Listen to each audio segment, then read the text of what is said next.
Hello, I'm Sebastian. Welcome to 9 Trees podcast. Today, I will summarize and review the book.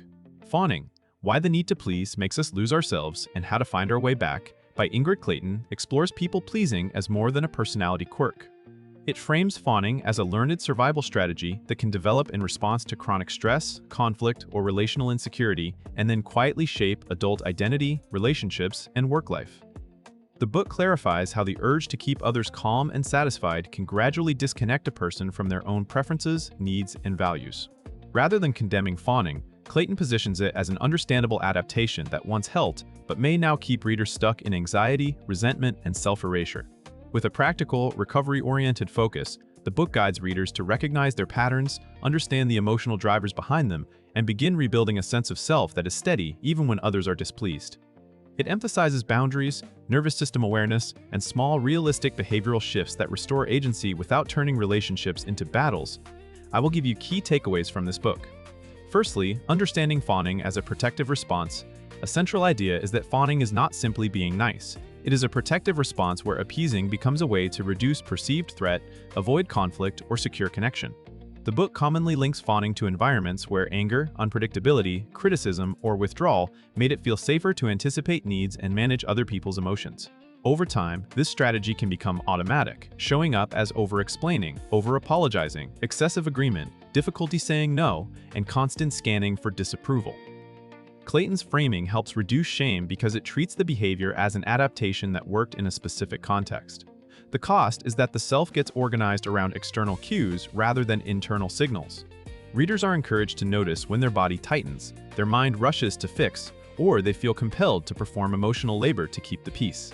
By naming fawning, distinguishing it from healthy kindness, and identifying typical triggers, the book sets up a more compassionate and accurate self-assessment. This understanding becomes the foundation for change because it shifts the question from what is wrong with me to what happened and what is my nervous system trying to prevent. Secondly, how people-pleasing disconnects you from identity and desire. The book highlights how chronic fawning can blur identity. When someone is rewarded for being easy, helpful, and agreeable, their preferences may feel dangerous or irrelevant. Clayton explores the subtle ways this plays out, choosing what others want to eat, what friends want to do, what partners think is reasonable, or what workplaces expect, until personal desire becomes hard to access.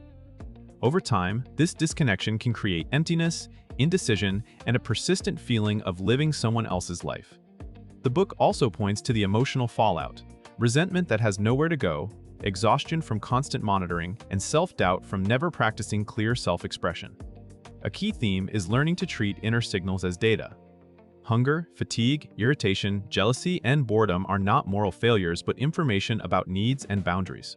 Readers are guided to rebuild a relationship with themselves through simple check-ins that ask, what do I feel, what do I want, and what do I need?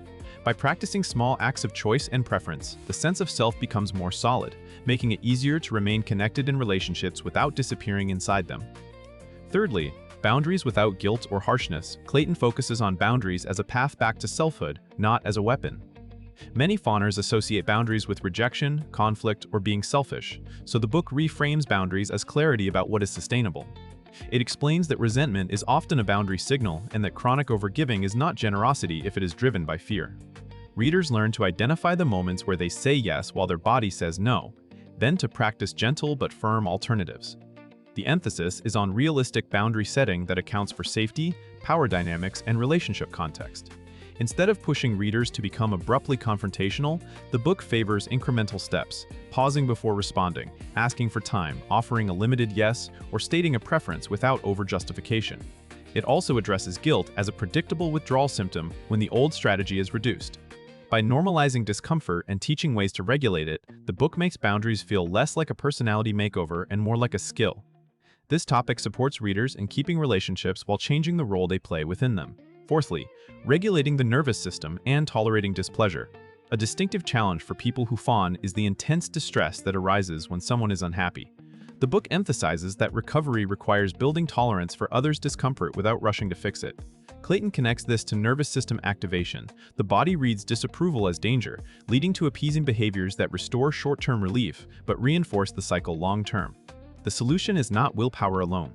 Readers are encouraged to develop regulation practices that help them stay present during tension, such as grounding, slowing speech, breathing, and noticing the urge to perform. The book also promotes reality testing, asking whether the situation is truly unsafe, whether the relationship can withstand disagreement, and what the cost is of abandoning oneself again. By practicing small exposures to safe conflict, like stating a preference or declining a request, readers expand their window of tolerance. Over time, they can experience a new lesson. Someone can be disappointed and the world does not end. The relationship may remain intact and self-respect grows.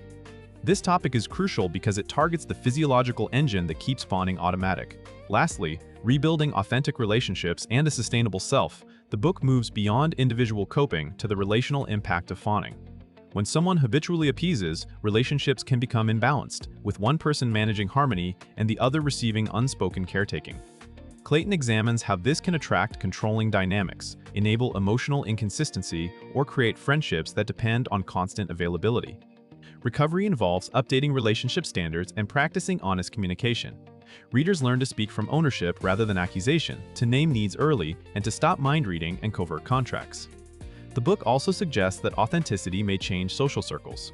Some people respond well to clearer boundaries and deeper honesty, while others resist because they benefited from the old pattern. This is presented as information rather than failure. A sustainable self includes routines that support emotional steadiness, a values-based approach to decisions, and commitments that reflect genuine capacity. The goal is not to become less caring, but to care without self-abandonment. By aligning actions with values and needs, readers can cultivate relationships where support is mutual and where kindness is chosen rather than compelled by fear. In conclusion, this book is best for readers who recognize themselves in chronic people-pleasing, conflict avoidance, overfunctioning in relationships, or feeling responsible for everyone's comfort. It can also help those who suspect their niceness is fueled by anxiety, past relational instability, or a fear of rejection. The main benefit is that it reframes fawning as an understandable survival strategy, which reduces shame and makes change possible. By connecting behavior to nervous system patterns and learned beliefs, the book gives readers a practical map for rebuilding self-trust, noticing internal signals, setting boundaries in doable steps, tolerating guilt and others' displeasure, and choosing relationships that support authenticity. In everyday life, these skills can translate into less burnout, clearer decision-making, healthier intimacy, and more confidence at work and at home. Compared to many general boundary or assertiveness guides, this book stands out by centering the inner mechanics of appeasement and the gradual loss of identity it can cause. It does not rely on tough love or simplistic scripts. Instead, it offers a compassionate framework and steady practices that can make lasting change feel safe enough to attempt. For readers ready to stop performing for approval, it is a worthwhile purchase. If you would like to support Ingrid Clayton, you can buy the book through the Amazon link I've provided in the podcast description. After reading the book, please let me know what you think and share your thoughts. See you around.